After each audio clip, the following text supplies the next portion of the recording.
welcome back to Crawling with Dungeons. I'm Rob, and we are continuing today with our unboxing series where we sit around and unbox game components, expansions, games themselves. And with me today is my wife, Sandra. Hello. She is here to give me a perspective of a non-gamer and as my significant other who sees where the money goes when I spend it. Well, I only see the money go out. Now I want to see how it comes into the house because Exactly. I'm curious where my money. Exactly. Well, it's our money that goes out, and our money when it leaves spent. the house, it's my money. I see. All right. Well, let's go ahead and take a look. Today we have the Shadows of Brimstone XXL sized enemy pack Sand Kraken. This is a first time I've had an XXL creature for Shadows of Brimstone specifically. I've got some of the extra large creatures, but never one this size. And first of all, I want to get your opinion about the art. You know, we like to go over the art on these boxes. So what is your initial thoughts on the art here? So I really like their art, but there's not much color here. They've always been really good with having a lot of color, and there's just nothing. I really don't see anything going on because there's only like one, and this is probably just my opinion. Yeah, it's fine. I really can't see anything going on because it's just one color. It's a muted palette. I'll agree with that, but I think the focal point really is the eye. The eye. And then you can see the guy standing here with the gun in his hand. With the gun, yeah. But you really have to sit and stare at it. You do. I agree. I mean, it's not as eye-popping as maybe it should be, but I think the art that you can see, I mean, if you cover this part up, that's pretty cool. You can see the eye, and it looks like a Kraken, and then this looks like a Kraken. Right. And it's supposed to be the color of sand because it's a sand Kraken. I would assume so. Yeah. Yeah. So I totally see that, but like if you think of Tatooine, where there's so much color in Tatooine, even though it's a sand planet. There's different hues of yellow and orange and purple, and like a black and white painting is not just black and white; it's purple and white and orange. Right. I'm not seeing all the different colors, and that's probably just my opinion. And the artist is probably going to come down on me if he ever heard me say that. But the main picture of the Shadow of Brimstone's picture behind you, there's so many different colors behind it. Sure. And I'm not seeing a lot of color here. So this is not one of my favorites. So if you were to pass this by in the store and I would walk right past it. I'd walk right past it. I wouldn't, you know what? I wouldn't even see it because it was just it's that bad. No, I'd walk right past it. Didn't even see it. All right, where is that Sand Kraken? No one knows. I don't know because it's probably in aisle 15 somewhere. Well, if I'm in a store that's got 15 aisles with Shadows of Brimstone stuff, I'm all right. Okay, so we're going to read the description here of the Sand Kraken. I think it's a cool creature because clearly you can't see all of it, but it is coming up from the ground. I think that's a cool idea. Tunneling through the rock and sand and time, these ancient and massive creatures lay dormant beneath the surface of the world for millennia. Earthquakes rock the ground and mountains tremble as the most massive of these beasts stir in their timeless slumber, waiting to awaken, rumbling to the surface to feed their eternal hunger, when a Sand Kraken reemerges from the deep, breaking through the surface like a tip of a horrifying iceberg. The vast majority of its beastly body remains writhing and clawing through the ocean of rock below. That's kind of descriptive. That's pretty terrifying. I mean, you're only seeing the top of it. God knows what it actually looks like. All right, let's dump it out here. Wow, that's a big enemy sheet there. That's probably the biggest one I've seen.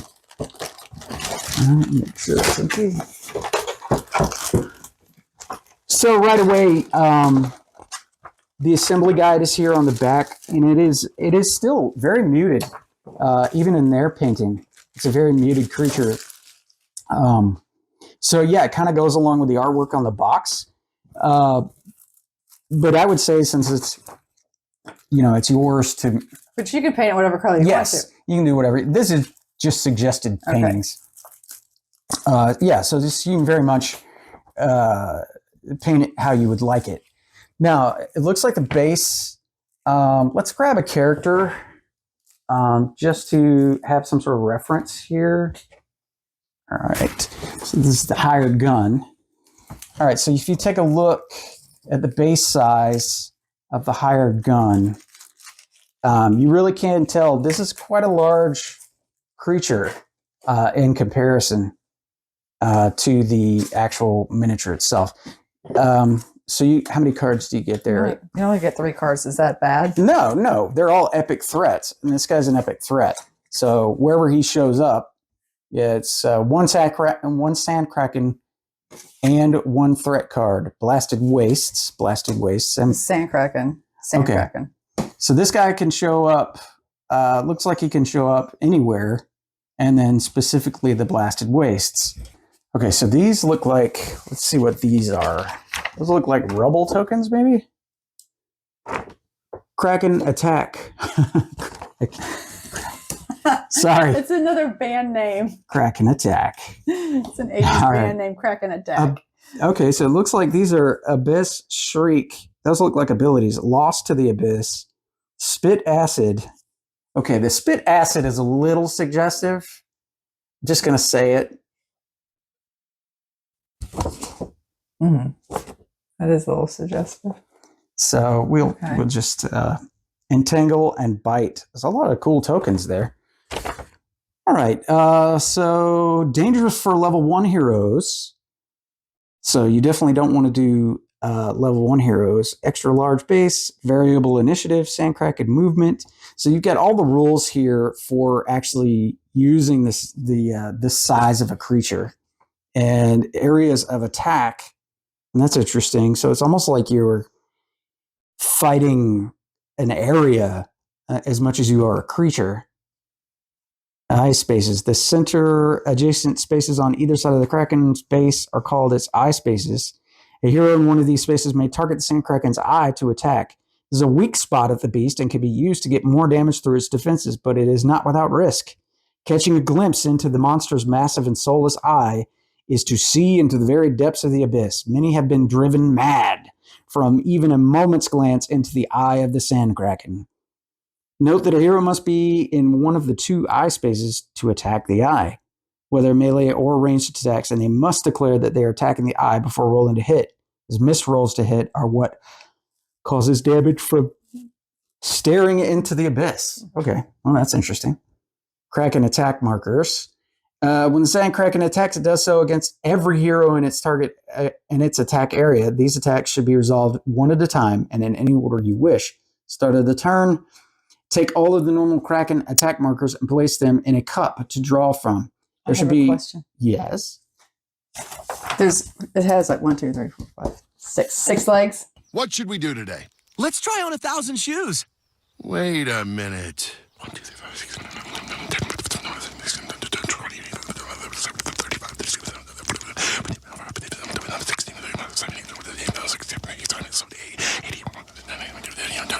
You're an imposter. Well, they look like tentacles. So can he or she attack 6 times? So it looks like all right, let's read his stat card. Sand Kraken, beast, massive. Gives you the area of effect here. His initiative is D6. Roll at the start of each turn. So it looks like he moves 10. You can automatically escape from him. His combat dice are 4. Let's see. Unspeakable Terror 3. A hero starting their activation on the same or adjacent map tile automatically takes 3 horror hits. Endurance 3. This enemy cannot take more than 3 wounds in a single hit. Extra damage is wasted. Chitin Plating. Critical hits only reduce the Sand Kraken's defense to a 2 instead of a 0. Attack area. When attacking, targets all heroes in the Sand Kraken's attack area, shown in red on the diagram above. Using its full combat against each target, heroes in the attack area are always considered to be adjacent to the Sand Kraken. Okay, so that answers the question.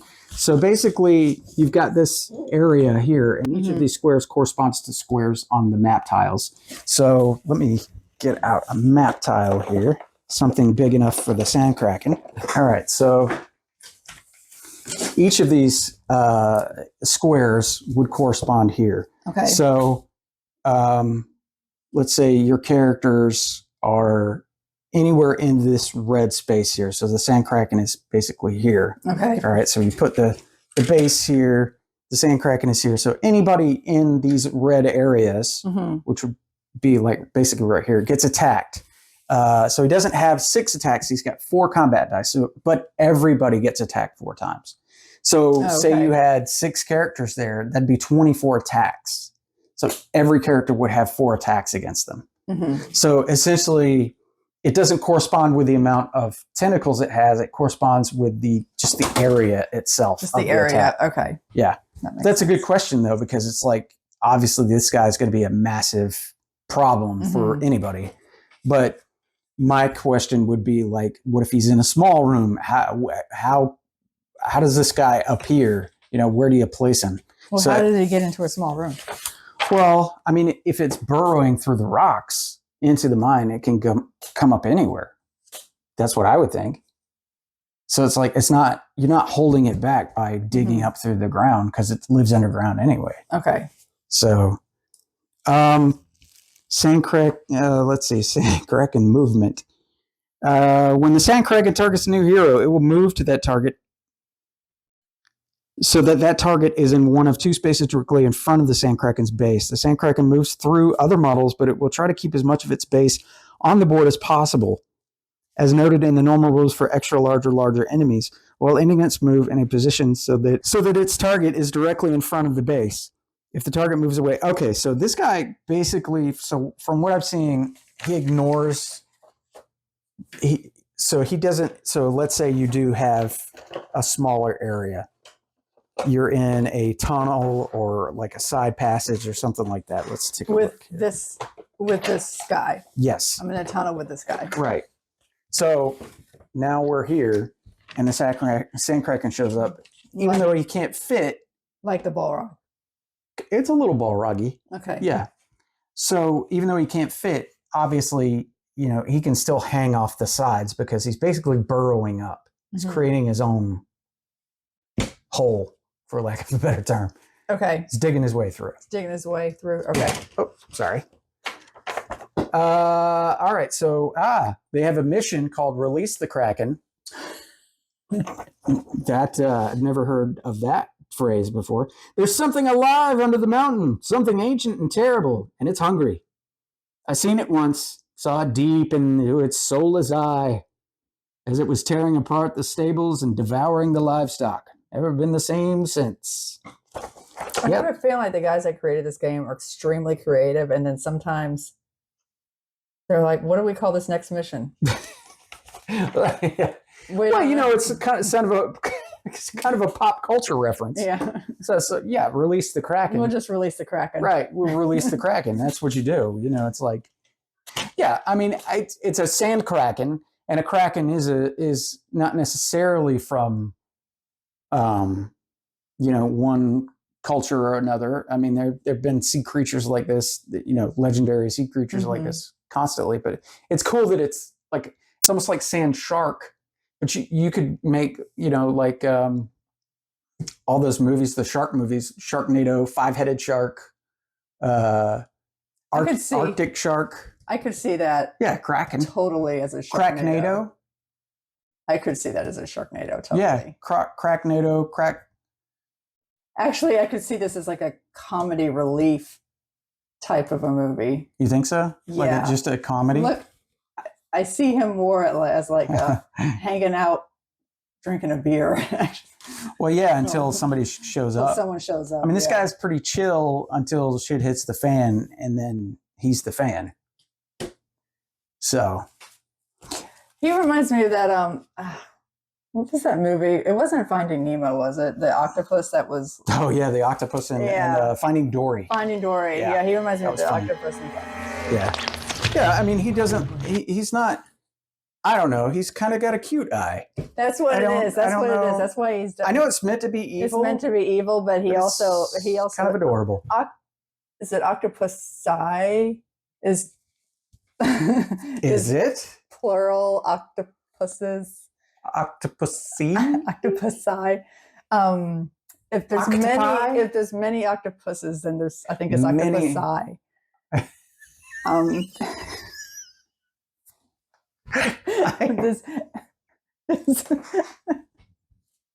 There's more than one octopuses, then it's an octopusi. Anyway, plenty of octopuses are very smart. A plethora of octopuses. There's a plethora of octopuses. They're very smart together. They're incredibly smart. They're smarter than me because I don't know what more than one octopus is. Well, for all the octopus in the audience, we apologize. Yeah. But they're and I know that there's more going on there. Yes. No, I agree with you. Yeah. Well, it's ancient and soulless. Yeah. And it's part of their attack. So that's actually kind of cool. Let me read the rest of their stats here. So we did the area attack. Tunneling changes targets on each turn on the D6 roll of 4 up and always moves through other models. Soulless Eye. Any hero in either of the 2 eye spaces is shown on purple in the diagram above, right here or right here, may target the eye with their attacks before rolling, ignoring the Sandkraken's defense. While targeting the eye, for each to hit roll that misses, the hero sees a glimpse into the abyss, taking D6 sanity damage, ignoring willpower. Tentacled Mouths. For each hit done to a hero, draw a random Kraken attack marker to determine the effect. Unless noted otherwise, heroes get defense to prevent the effect. All right, so the first effect is called Bite, and that does a peril dice of damage, the infamous peril dice that does not have a 1 or a 2 on it. It does not have a 1 or a 2 on it. Yes. So Smash ignores defense and does D6 damage. So that would be, Smash would be here. And it says to put these in a container and then you draw them out randomly. Can I go ahead and pop them out? Yeah. Spit Acid is a D8 damage, ignoring any armor. Then roll a D6 for every armor item equipped. Discard it on a roll of 1. Ooh, boy, that's a bad attack. Because that'll just get rid of whatever you've got on you. That's not good. Entangle. Ignores defense. No damage. Stays on hero until they move away while entangled. Hero's -1 defense rolls and further entangled hits do 2d6 damage, ignoring defense. Wow. I guess it's sort of like strangling you.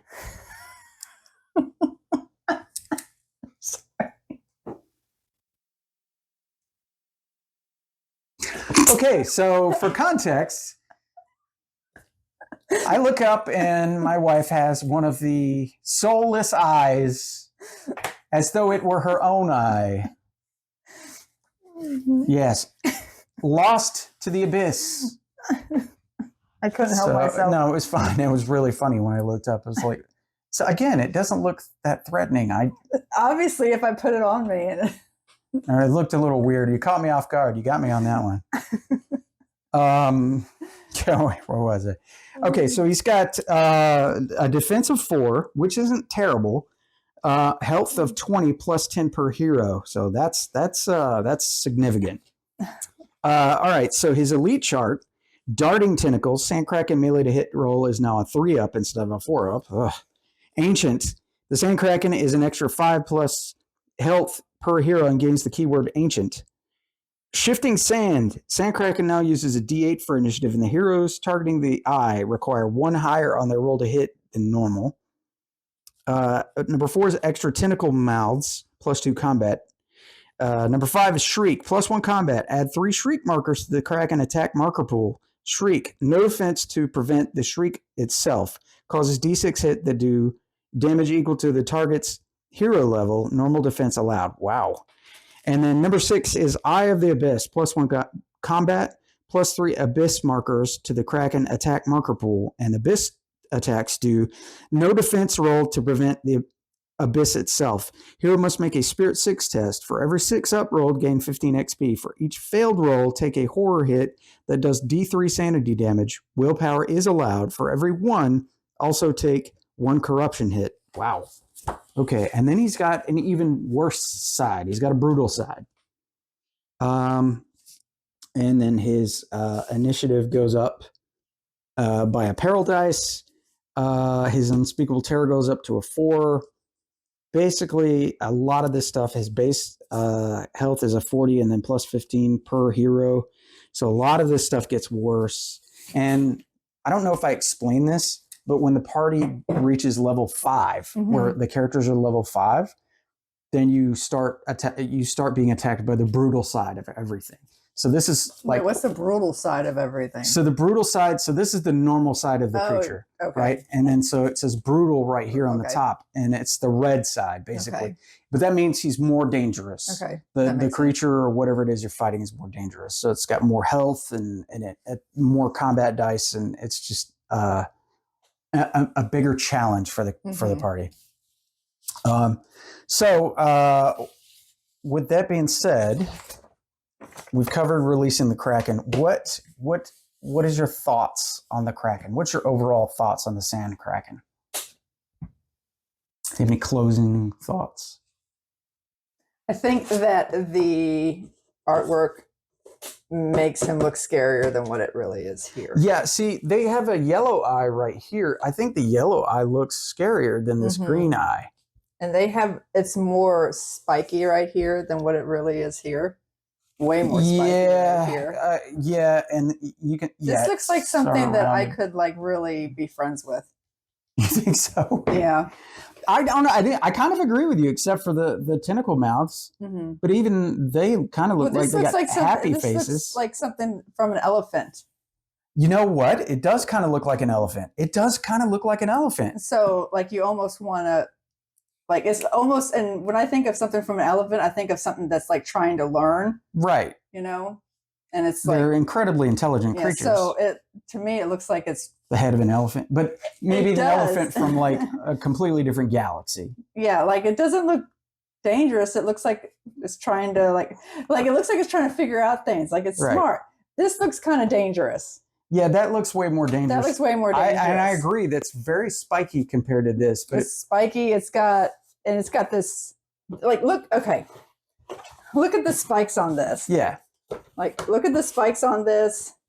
And the yellow eye, the spikes on here. And then that's completely different. No, I agree. Now, it does have the spikes. I mean, maybe you could paint it to make it look more like that. You definitely could. Remember when we were kids and we would watch this video, like on the cover of a video game, and it would be like, check out this video game. And it looks awesome. And then look at this it's an 8-bit video game. And it's like it's stick figures. It's like yeah. Like, well, that video game sucks. Yeah. I think this is what we got. This is kind of what we're getting. I don't mean you're saying this is the Pong of Shadows of Brimstone. I think this is the Pawn of Shadows of Brimstone. I don't agree with you. I think I sort of agree with you. It's really good. And I think you can paint it up to, because your painting's amazing. You can paint it up. Well, we could paint it to look a little more menacing, but you could actually use some putty on these spikes to make them even spikier. And I agree with you. It looks more threatening on here. It looks way more threatening because if you look at the head, so the head on here doesn't really have the spikes that it does on the artwork over the eyes. See, that's intimidating too. And like the eye being yellow, or maybe even red would be, maybe yellow with a little bit of an orange or a red glow would make it look way deadlier. But this is blue. Yeah, see, in the picture here, it's sort of a green. It's a greenish. It's the same thing. It's a greenish blue. I always think of the reason why I like dogs and elephants and cats, and there's some animals that will look directly into your eye, and you know that they have you know that they're looking back at you, so they have something there. Yeah. Like a Balrog's not going to look back into your eye. They're not going to have any. Well, no. You know. Yeah. So like, don't make this look back into your eye. Okay. I don't know if I'm making sense. The more you know.